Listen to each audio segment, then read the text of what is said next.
Nuclear. This field of science was responsible for the devastating conclusion to the Second World War. This alone would be enough to suggest why few other technologies conjure as much misunderstanding and fear. Today, the very same field now quietly supports our way of life by providing unique ways to interact with reality. It allows us to observe the world in impossibly fine resolution. It enables us to measure and gauge events of the distant past, offers options for diagnosis and treatment of severe ailments, and generates great power with exceptionally low carbon emissions. The greatest tool for promoting understanding is discussion, and it is well overdue in Australia. Welcome to Going Fishing, Australia's nuclear technology discussion. Today's guest is my first international expatriate on Going Fishing. Amelia Tiemann is an undergrad studying a Bachelor of Arts at Bard College in New York. Currently, she is studying abroad at the University of Melbourne. I thought I'd catch her before she goes back. Amelia, welcome to Going Fishing. Thank you. Thanks for having me. Glad to have you here. All right. Why did you choose to study abroad, and how did you choose to come to University of Melbourne? Well, basically I was at uni in the States in New York for 3 years, and so I was in my second semester of my third year, and I decided I wanted to study abroad for a little bit, just to kind of get a change of pace, experience another country. It's quite common in the States, I think, for students to spend at least a semester or a year abroad, typically in Europe, sometimes in Australia, sometimes elsewhere. So yeah, I'd been to Australia before. I have cousins here in Melbourne, so that made it an easier decision.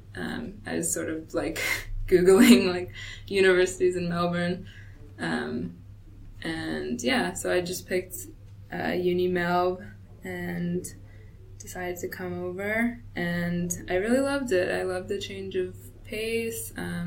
I was really used to like a small liberal arts college with around like 3,000 students, so this is a huge change for me. I'm not sure exactly how many people are here, but definitely in the tens of thousands, so it was different for me, and the big lectures were something I hadn't really experienced before.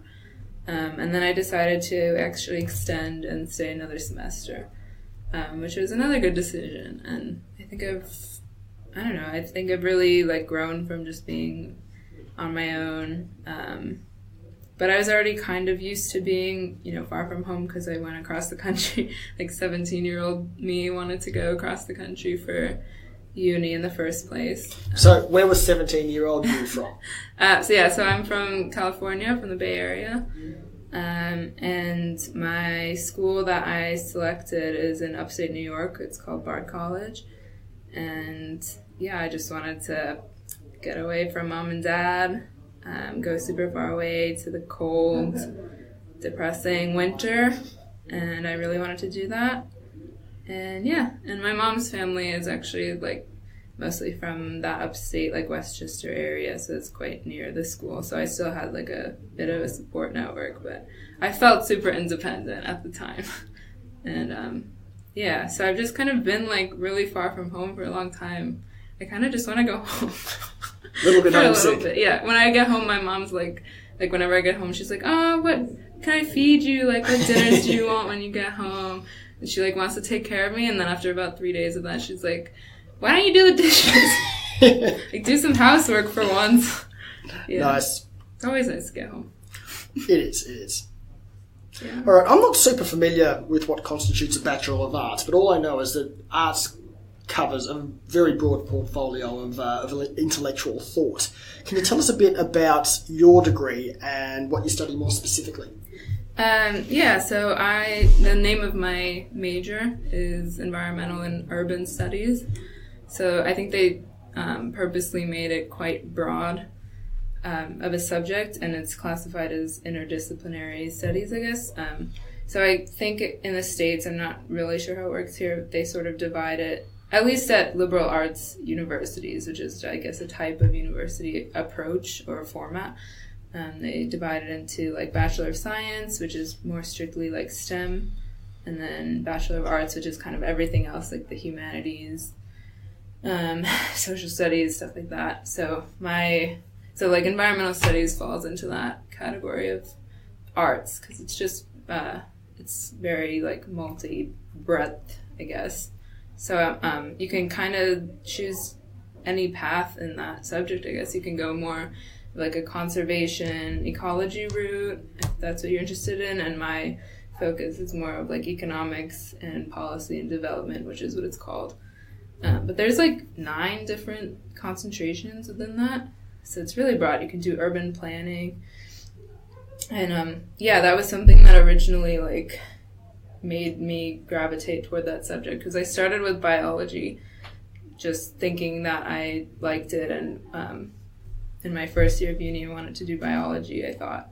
And then as soon as I got into the labs, I was like so bad at doing labs. It wasn't for you. It wasn't for me. I was like always the last person to finish, and then I'd have to go in after hours and like figure out how to like electric shock a tadpole, and I just didn't understand like what was going on. Like the instructions were so easy. It was like biology 101, and I just couldn't figure it out, and it stressed me out. Like working under a time crunch was super stressful. I'd rather just like sit in my room and write a paper for 20 hours. So that's kind of how I gravitated toward like the more political side. And I liked the like kind of politics behind the environment. I liked how those things met. I liked like the bridge between those two sides or disciplines. So yeah, I just liked that. I took a couple of classes that were more like the policy side. So I just switched over my major in environmental studies like the second semester. It was really easy. And I'd already gotten my science requirement out of the way from the failed biology class. Well, I didn't fail. I got like a C. Right, but you focus. You very much so like. You very much like the policy or the thinky side of it as opposed to the touchy feely side. I guess. Yeah, but I still like biology and animals and stuff. I just might not do it in the lab. I might go outside. They're like, oh, just go in the environment. Look at some trees. That's for me for sure. No worries. Yeah. All right. So I'm going to quote a tweet of yours. So, less than 2 years ago, I thought nuclear reactor meant atomic bomb that can wipe out a city. Later, I vaguely remembered people saying nuclear power has a lot of problems and immediately rejected it. It's interesting and informative to think back to what that was like. Can you take us on this journey down the nuclear rabbit hole for yourself? Oh, no. I don't know how much of a journey it was, but yeah, it was really that sad at the beginning. I thought nuclear, just the word nuclear, had to do with weapons, because that's what I learned in American history class in high school when you learn about World War II. And so the connotation was there in my mind. I didn't know anything else. I'd never heard about nuclear power being a clean energy source. For some reason, I just didn't know what that was. And then I remember learning a little bit about it. I think I asked my mom, and she knows quite a lot about nuclear, so that's another reason I got into it, is because of her. So I asked her, basically what it was and why people were opposed to it, I think. I don't really remember a specific time frame about when that was, but probably in my first year or so at university. And she was like, yeah, it's this really great technology, and just it's been used for decades, but people don't like to talk about it because of prejudice. And being from a Jewish family, people always talk about prejudice every single day. So I was kind of familiar with that. And and then I asked about it in class, I think, and my teacher was like, oh, you shouldn't have asked that question, or something like that, some really dismissive remark. And she was like, oh, I don't remember what she said, just something really sarcastic. And I was like... So is that dismissive, even from an educational institution? Yeah, I was like, oh, so this educator basically dismissed my question. It must not be a valid topic in this discipline. And this was in high school, or this was in university? This is university, my first year. My professor of environmental studies said this. Just straight out dismissed it straight away like that. It's yeah. Astounding. And I was 18, so I was really sad. I was like, oh, she hates me. We're going to fail this class. But that was what I was always thinking. So I just didn't learn any more about it from there. I learned about renewables, and I learned about the concept of sustainable development and like green growth and all of that stuff. And that was kind of what they were pushing in class. They were saying like, sustainable development's the answer and greening technologies is the answer. But nuclear didn't have a place in that. And that trend kind of continued throughout my college years, I think. Just every environmental studies course I took would say we have to shrink our footprint and minimize our impact on environment, impact and our output, and just minimize what we're doing in ourselves and our presence on the earth, basically. And so there's this whole idea of like shrinking and decreasing and minimizing and conserving. And so when I was introduced to like the potential of nuclear power and what it's already done in the world, I was like, why is this not something that people talk about if it has the potential to power the world without us needing to just constantly be focused on conserving and living like, I guess, more like lifestyles that are less impactful, I guess, or... It seems to be, the way you've described it, and I think this is relevant, is that if the conversation about, greening technology is about reducing the amount of impact we have, and you have something like uranium, which has an insane energy density that can be harnessed, that does not fit with the model of environmental conservation that has been taught, or that is being taught. Exactly. It's totally inconsistent. It's like a completely different paradigm. And there's definitely a model of conservation, and I guess sustainability would be the best word for it. Like, you hear the word sustainability all the time, and it's like, what does that really mean? And I guess the most popular definition is making sure that resources are available for us and future generations. But if we think about the definition of that, like, nuclear is inherently sustainable, or it makes operations that we have to do on Earth to survive sustainable, because we don't need to be polluting in order to sustain ourselves, and we don't need to be baking the planet, and we don't need to be exhausting our resources that we have on Earth for energy. Like, there's so many things that it solves. It's a resource like anything else, but I think it's kind of othered. Yeah. People consider it, it's something evil, it's something to be feared. And that's because of prejudice. It's all because of prejudice. It's because of past events that have caused people to fear, and I totally understand that. And so when I said in that tweet, like, I immediately rejected it, it was because this one teacher just happened to say, no, that's something you shouldn't be thinking about, and it's not consistent with the theme of this course. And just from her and probably some other people I asked, I was like, oh, okay, well then that's what I'm thinking now. That's what I believe. And that's how beliefs develop, I think. But you still must have challenged that in some way to get to the pro-nuclear stance that you hold now. Yeah, and I can credit my mom with a lot of that. She kind of just explained a lot of it to me.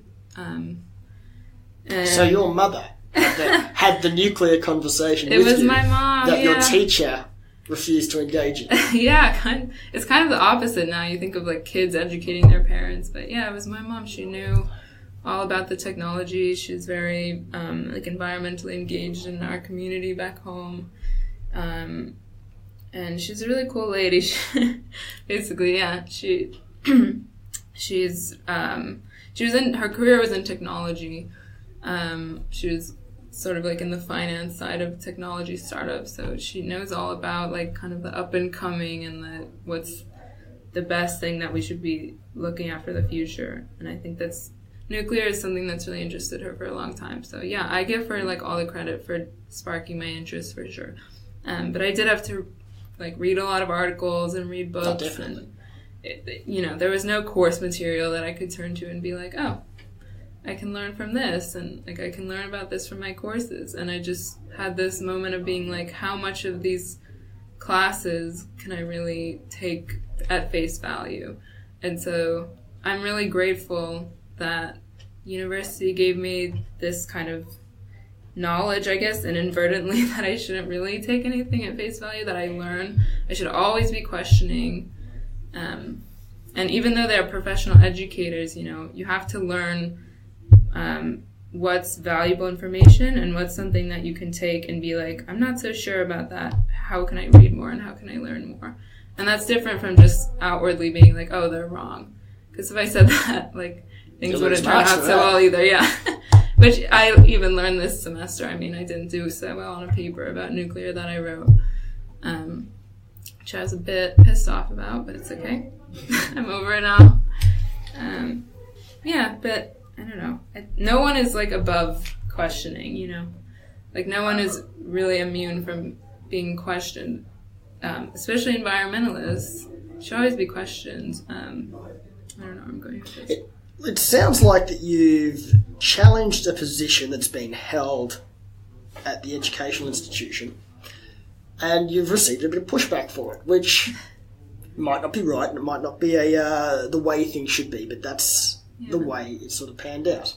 Yeah, that's just the way it is. Having said that, you've still gone and done, ultimately, what you're supposed to do at a university. You've gone out, you've had a position, you thought, right, I'm going to look into this, I'm going to read something about it. You had that conversation with yourself and recorded materials, books and whatnot, that was being discouraged by teachers or by the course or by the faculty.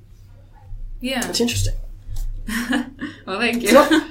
Look, it's not ideal, but I think it takes a certain amount of courage to actually... And when you're young, when you're 17 or 18, but getting a knockback like that from a teacher, that can be impactful, that can hurt. And to actually challenge that, I think, is quite courageous. Aw, thank you. You've been involved with Generation Atomic, the brainchild of Eric Meyer, the world's leading pro-nuclear opera singer. Can you tell us about what you did with this? Yes, he did, in fact, beat out all the other world-leading pro-nuclear opera singers. And he is number one, reigning king of opera singing, pro-nuclear. I think he's writing like a pro-nuclear opera. It wouldn't surprise me. I've seen some of his video clips, and there's one that I think he released very recently, which was, I forget what he calls it, but it's a rewrite of Elvis's, I think, Now or Never ballad. And he rewrote it to be... Oh, you'll have to look it up. He's found archival footage of EBR, the experimental breeder reactor, and called it Clean Power Forever. And he sings it in his absolute operatic mastery, and it's actually very funny. It was very good. What is Generation Atomic, and what were you doing for them? So Generation Atomic is a grassroots advocacy organization that is trying to mobilize, and I think this is their motto, to mobilize and empower the young generation about nuclear energy and clean energy in general, but specifically nuclear energy. And they started around 2 years ago. I'm not exactly sure. December 2016, I think. So right around the time that they started, I think they were looking for kind of students to help them with their advocacy and campaigning in universities in the U.S. And since I had met Eric before when I was volunteering for him for the March for Environmental Hope in San Francisco, I just kind of did some little side work like organizing and sending him spreadsheets. It wasn't that big of a deal. What was the March for Environmental Hope? Tell us about that. I think it's organized by Eric and Michael Schellenberger put it together. So it was a march that happened in like 3 or 4 U.S. cities. I think there was one in San Francisco, Chicago, and New York, and maybe somewhere else a couple of years ago. And it was a pro-nuclear environment rally. So it was like, they called it the first ever pro-nuclear, pro-environment rally. So it was kind of the first of its kind. It's pretty cool. And they just gathered together like different pro-nuclear organizations, and including the Mothers for Nuclear. They're a really cool organization. And yeah, so I just kind of participated in that and wanted to see what it was about, and it was really cool. And that also sparked my interest in it. And yeah, I can definitely credit my mom with a lot of stuff because she made the introduction to Eric for me, and that's how it all started. Oh, was that sweet? Yeah, it was very sweet. My mom's the best. So you had a bit of you were involved in a bit of a road trip to Ohio, Third Generation Atomic, were you not? Yeah. Would you like to tell us about that? Oh my god, it's so embarrassing. It wasn't even a road trip. It was just me taking the train for 12 hours from New York, from Bard to Ohio. It was like right when my summer break started. I forget, 2 years ago? Yep. Yeah, they were in Ohio and Pennsylvania doing some campaigning for the nuclear plants that were under threat of closing prematurely there. Right. So there's, I think, 3 plants in Ohio, and they were all going to be shut down early unless there was legislation passed preventing it. And they were there trying to attend the community, like county fairs, and run like advocacy booths and get postcards and signatures. And they were doing a really great job. There was this entire team. They were canvassing, they were doing these booths, and they were sending off like thousands of postcards to the local legislators, like the state senate. Yeah. So they were like, yeah, we're here. Like, come join us if you want. But I was really far away. But yeah, I was just kind of crazy, and so I decided to go. And so, right, get a train ticket, jump on a train. I'll see you there tomorrow morning. Get the Amtrak, see you at 6 a.m. They picked me up. They were in this Airbnb with like 8 people. And yeah, I was so excited. Because I had no friends. Like, I had nothing to do when I got home. And I didn't want to go home yet to my parents. So what was the risk? What was the reasoning that these plants in Ohio were fated to be shut down?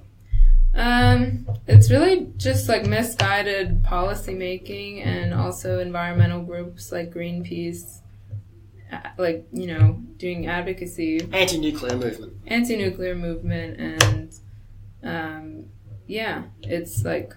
So it's not a technical reason, they're not unsafe. Oh, no, they're not unsafe at all. They were like very prematurely being shut down, like decades before they were even like supposed to be out of operating. Be decommissioned, yeah, because that's very significant for for nuclear power specifically, because they are very capital intensive. They're cheap to run, but once you've built it, if you run it out to 60 or 80 or... You've made back all that money times 100, like saving on electricity bills. It's not...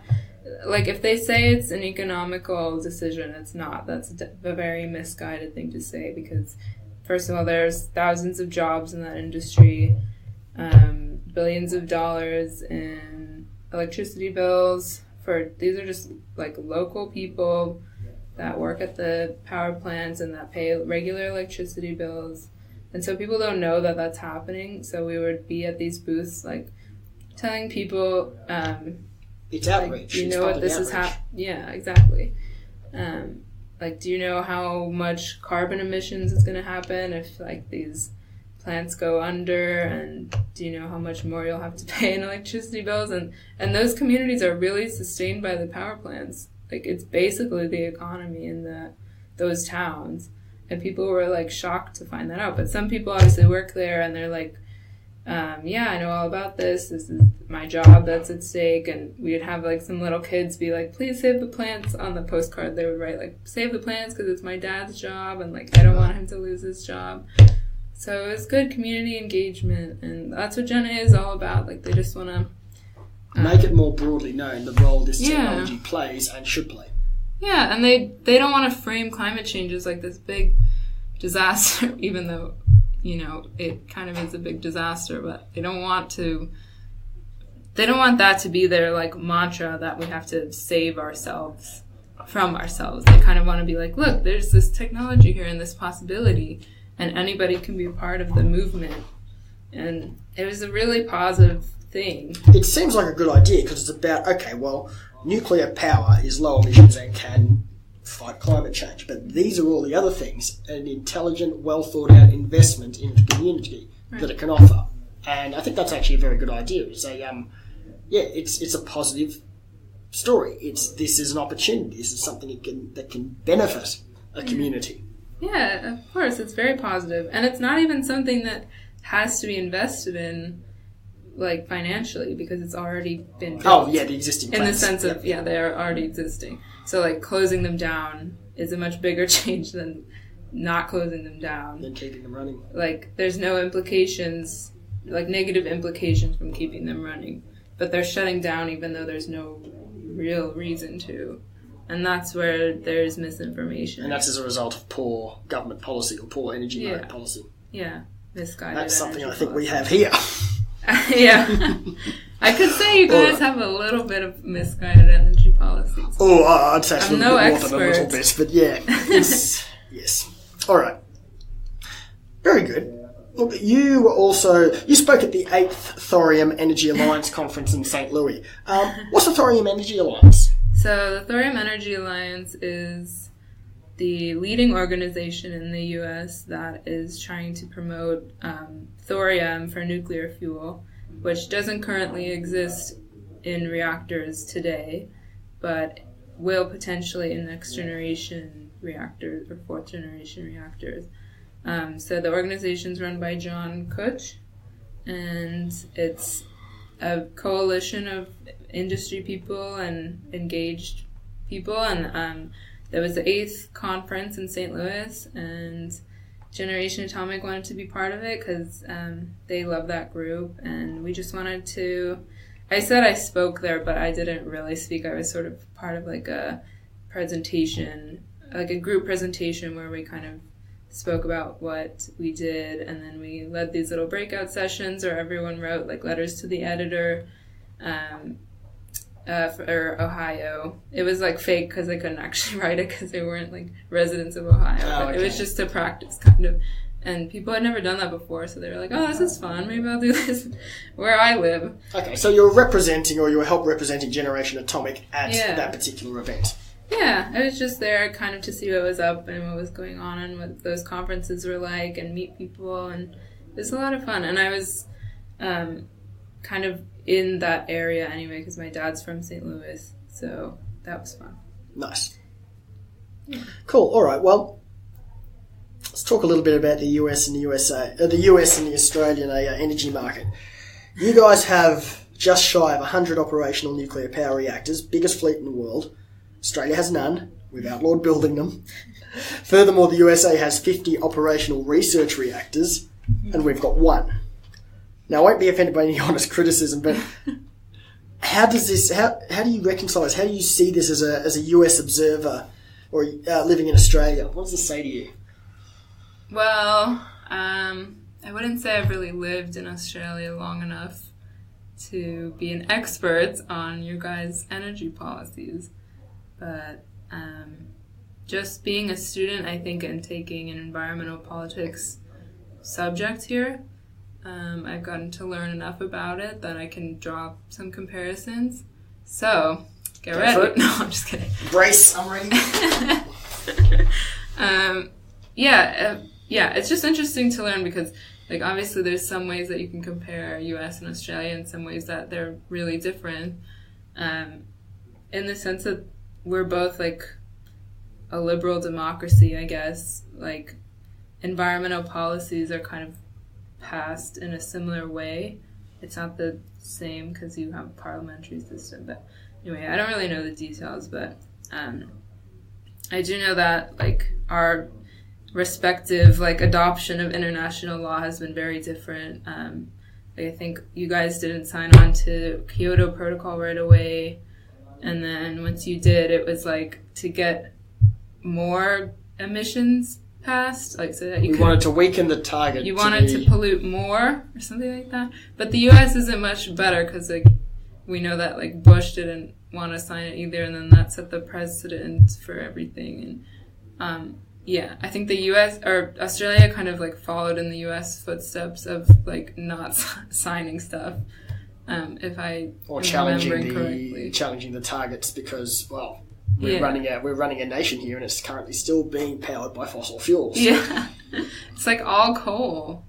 Here, Isn't yeah, it? Like a large 70%, part of it I is think? coal. I think it's 60 or 70 65. It's pretty high, and then there's a large portion of gas on top of that. Yeah. And yes, we have some wind, and we have some solar, and we have a bit of oil. And if you Yeah. go to a mining town, they'd probably run it all off diesel. But yeah, it's and it's also separate grids as well. We've got the national electricity market. Mm-hmm. From my understanding, in the US, it's one grid. Everything's connected. Yeah. And I think you even connect to parts of Canada as well. Probably. I think so, I'm not sure. But we have several grids. We've got the NEM, which connects Tasmania, South Australia, Victoria, New South Wales, and Queensland. Perth has their own grid, and also Northern Territory, not Northern Territory, Darwin has their own system as well. So, and then if you've got any other mining town, Right. Karratha or Weipa or whatnot, they're on their own. They've got to manage themselves. So we've not got one grid. We've got multiple systems going around, which And lots. there's lots of mining towns that are like the entire economy is based around the mining, right? Absolutely, yeah. So then that wouldn't, like, they'd be very affected if mines were to close down. Yeah, definitely. And for example, you look at something like, let me think, Karratha, which is Rio Tinto, iron ore, and there's, what's the other one out that way? BHP runs at Port Hedland. They're mining companies. Yeah. They're not so much a government that's going to sign on to treaties and whatnot. They are running a mine. They need a fuel source that is going to work. Yes. And so that's going to be whatever they can get their hands on It's gonna be- economically. Yeah, what exists and what works. And I think, some of these, if small modular reactors, I think that's definitely a market that Australia can benefit from, having access to these smaller systems that are nuclear, clean emission, or very low emission, or life cycle emission. That's definitely something that a lot of these companies could embrace, especially if the business case was made for them. Yeah, and it doesn't require like changing the entire grid to be like, To support change it to renewables or support like intermittency. solar. You kind of can just plug nuclear into the existing grid. Mind you, some mines, I believe, I think Olympic Dam, has put together, has or is in the process of putting together a large solar plant, and I also know Weipa. Is that a uranium mine? It's a polymetallic mine. Uranium is a byproduct of theirs, but it's I kind of know funny uranium. that it's one of the largest deposits of uranium, and it's still just a byproduct for them. Really? It's a massive mine. But also another one in Weipa. It's a very small town. Large mine, small town. I think it's 6 diesel generators, which is about 24 megawatt total capacity. But they've actually put in a solar farm because they've been able to make a business case for it to actually displace some of that daily use of the diesel generator. So they will do it if you can make a business case for it. That technology Which has technology? relevance. Renewables, Yeah. or any other technology. I mean, it's not that they're bloody minded. They're going to use coal or fossil fuels. Right. It's one or the other. economical. But if you can make a case for it, they're going to do it. And if a small modular reactor could fit, or could be small enough for something like Weipa, and you can make a business case for it, they'd love to do that because it costs them an absolute fortune, not just to burn all the diesel, but to actually get it all there. Yeah, Interesting. 4th generation reactors are super exciting. Like terrestrial is like in their final process of grant applications or something, and they're going to release their IMSR. I believe IMSR, right? The integral molten salt reactor. Molten salt reactor. Which is basically, as far as I know, a unit, and it's all in one together, and you plug it in and you kick it off Ready and you to start go. running. And you can run them off conveyor belts and make 1 million of them. Yeah, factory, not exactly, but factory manufactured. Yeah, Yep, definitely. large scale manufacturing. Okay. Look, we'll come to a, let's see, where are we? So, coming back to our government. So the structure of our respective governments are quite similar insofar as they're mostly two-party democracies. So let's compare sort of how each of our parties sort of view nuclear technology. What sort of, in the States, do you see as the political acceptance of climate change? You mean like partisan acceptance? Yeah, just how does sort of the Democrats versus the GOP? What's the general consensus on? How do you see it? How do you see the political landscape interacting with this particular topic? Yeah. Yeah, so I would say just the Democrats are more likely to believe in climate change or just cite it as one of the main concerns that we should be looking at in the next decade or so than the GOP is. And I think Republicans are more likely to push away ideas for legislating about climate. That's just been the trend. But kind of paradoxically, it's the other way around for acceptance of nuclear power, because there's a very strong correlation with people who are environmentally minded kind of disagreeing with nuclear power, not approving of nuclear power as an energy source, because they believe that it is a polluter to the environment and it's a health hazard. Whereas if you're more in the GOP camp and you're less concerned with climate change and more with maybe you think that there will be economic impacts of making climate legislation, like threatening jobs and the fossil fuel industry, then you're probably more likely, just based on trends, they're probably more likely to favor nuclear power, because in a way it's very economical and it fits into that framework. So there's almost a negative correlation, I think research has shown. And that's very similar in Australia with the respective left and right wing parties. Definitely. The Labour Party. It took me a long time to explain, sorry. You know what I'm talking about. No, I think it's definitely mirrored here when you look at the Labour Party. I think it was on Twitter when Scott Morrison, who's our current Prime Minister, came out and said, look, I would have no problem with nuclear power if you can make the economics stack up. Right. Okay, fine. Straight away, Bill Shorten comes out on Twitter and says, no way, forget about it. Remember Chernobyl. Oh, God, that is what about Chernobyl? That's such a... Oh, and he said what about the waste? Yeah. And the thing was, his argument was, well, they're now building a solar plant in Chernobyl. I said, well, yeah, it's 1 megawatt. What? It's 1 megawatt solar plant in Chernobyl. It might be expanded to be 100 megawatts, but you look at Chernobyl, the 4 reactors there scaled up to about 3.8 gigawatts. There's no comparison beyond a very sort of nebulous, what do you call it? Just a symbolism change that they're putting solar there. It's kind of like, what world are these examples coming from? Why can't we just use actual examples? I don't know. It's very much part of the discussion that derails nuclear, is that it's very much a knee-jerk reaction. Think about this, engage with the fear. Mm-hmm. And that'll be the end of the conversation. But it's actually been very interesting in Australian politics because, Labor's been traditionally anti-nuclear, but they accept, the front-end mining and export of the uranium, which is another hilarious thing in international hypocrisy. And you've got the Liberals who've always sort of been, pro-nuclear, we'd be in favour of this, but they're very coy about pushing that agenda because, they fear what the backlash from the voters will be. Right.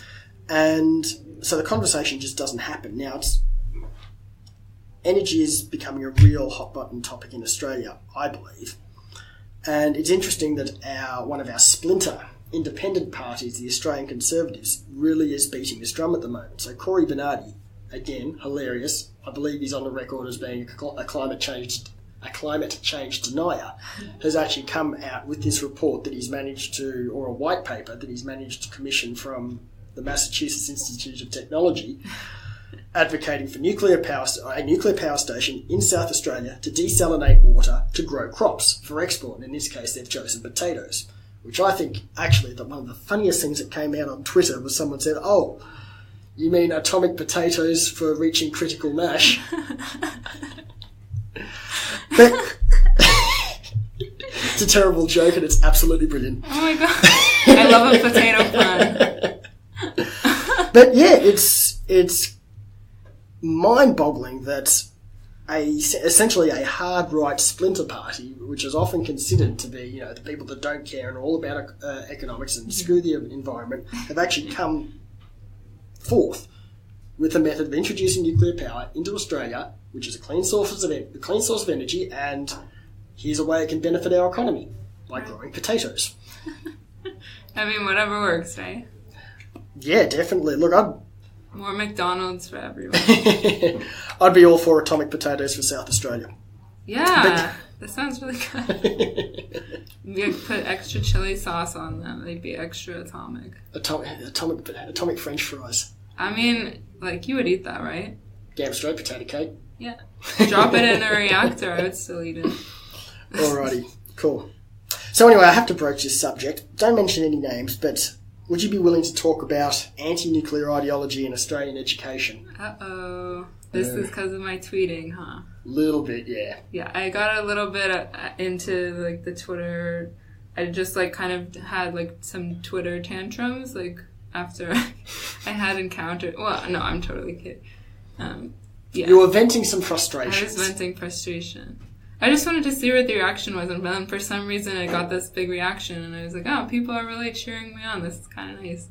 Like, it sounds like I'm giving her a bunch of attitude, but really I'm just kind of, like, scared of talking to her about my essay. Sorry, who's Oh, sorry, my teacher that graded my essay that right, I gotcha. didn't do so well on. So where did this all sort of start? It came about from a particular assessment piece, yeah? Yeah, I mean, kind of. I took environmental politics, global environmental politics this year, and environmental law, just because I kind of wanted more of the background in Australia. Yep. So it was interesting, but just they wouldn't talk about nuclear in the class, which was to be expected. You know, it wasn't like I was outraged and I was like always asking questions because I'm pretty shy in class, but I was just kind of observing, and I would ask a question here or there, and I encountered some course materials. One of the readings was from the ACF, the Australian Conservation Foundation, yep. Also anti-nuclear. Right, very anti-nuclear, and the article was... Should I talk about the specific article? Yeah, sure. So it's called Yellow Cake Whitewash, and it was about how millions of tons of toxic uranium slurry is being dripped into the... or being spilled into Aboriginal territory as it's being transported for export. Right. So that was the article. And basically the kind of topic for discussion for that day in class was why we're infringing upon native title rights when we pollute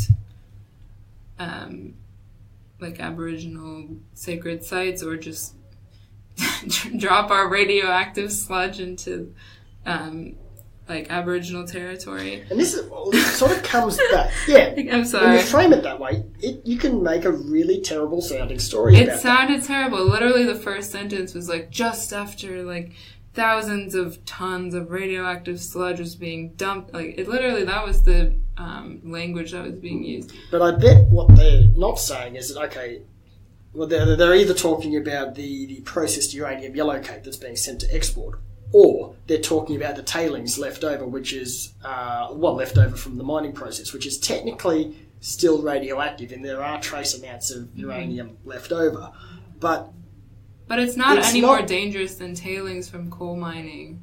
Exactly. There is radioactivity in there, but there's radioactivity everywhere. In the world. You've just taken... Yeah. And that's the thing. It's become...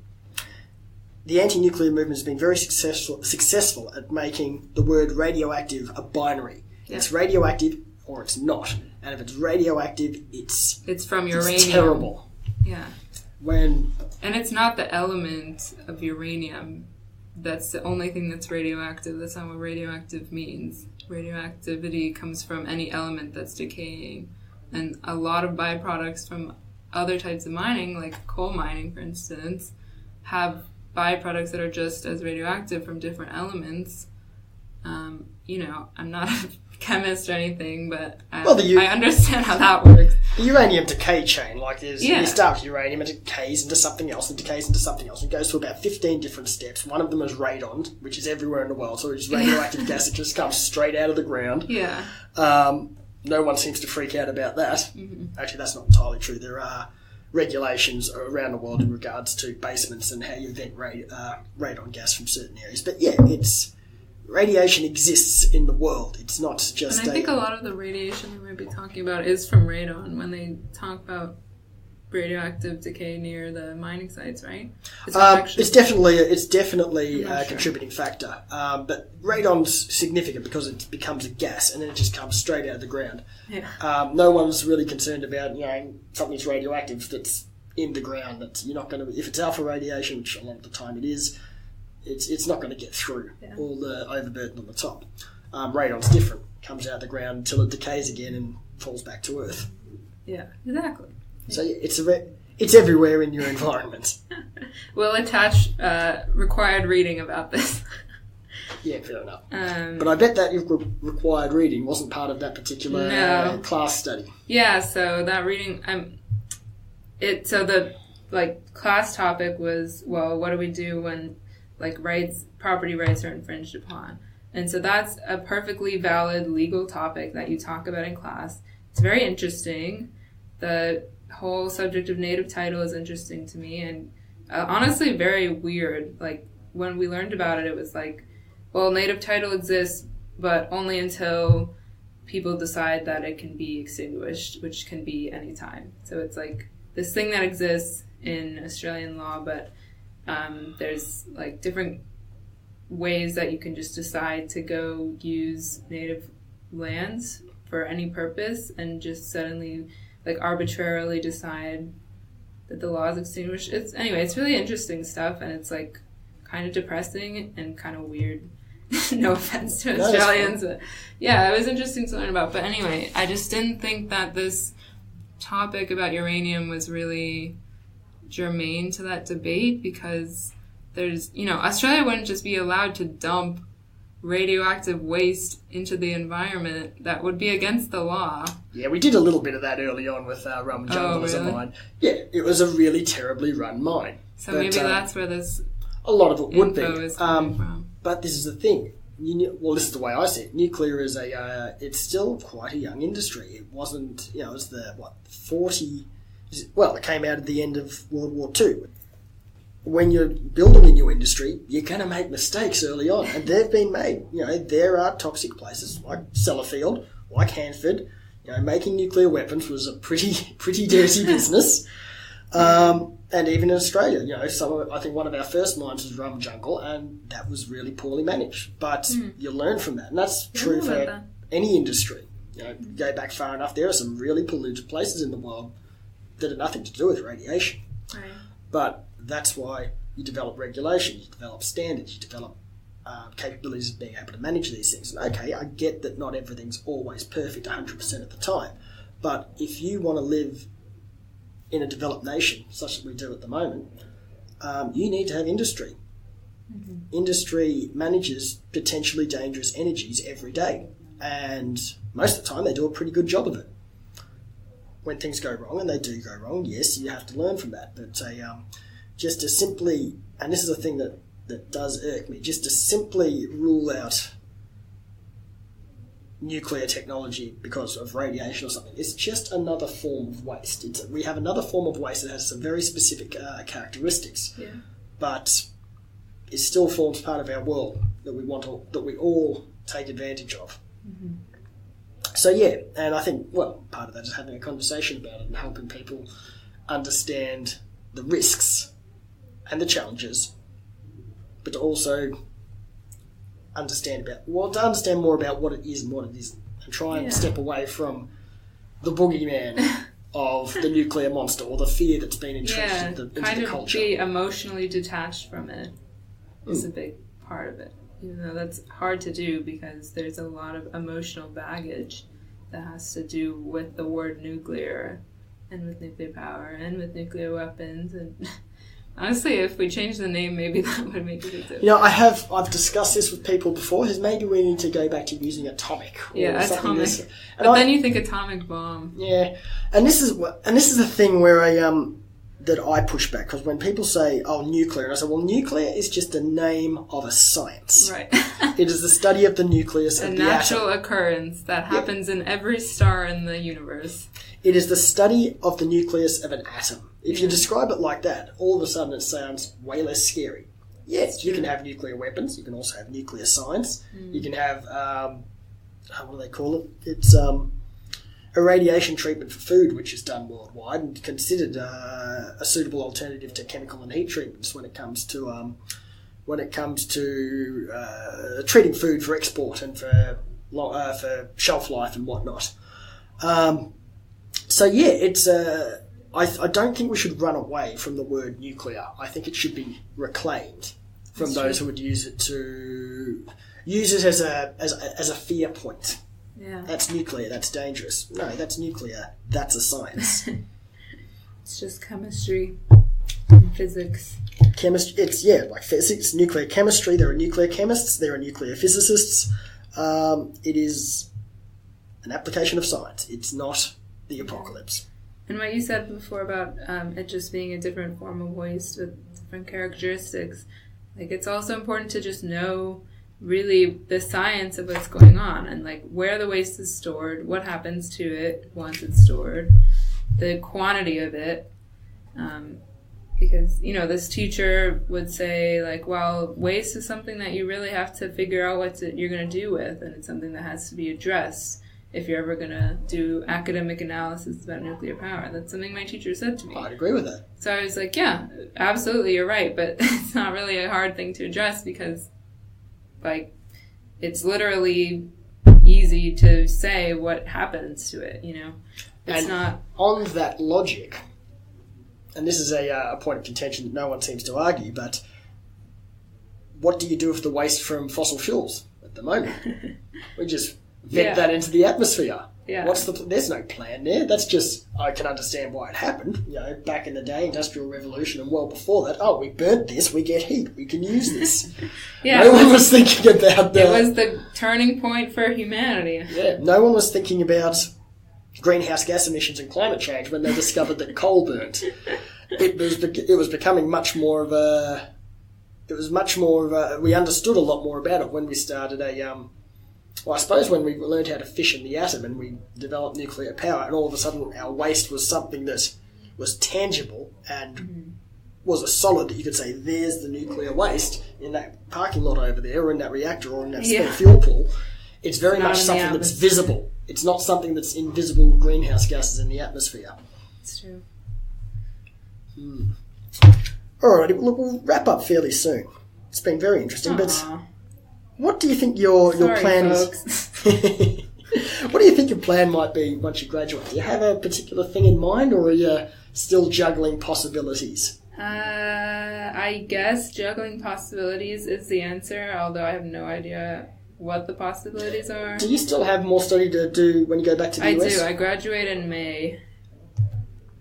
May 2019. So I have one more semester. So I've just finished my second to last semester. So, yeah. In the US, we have 4 years of university typically.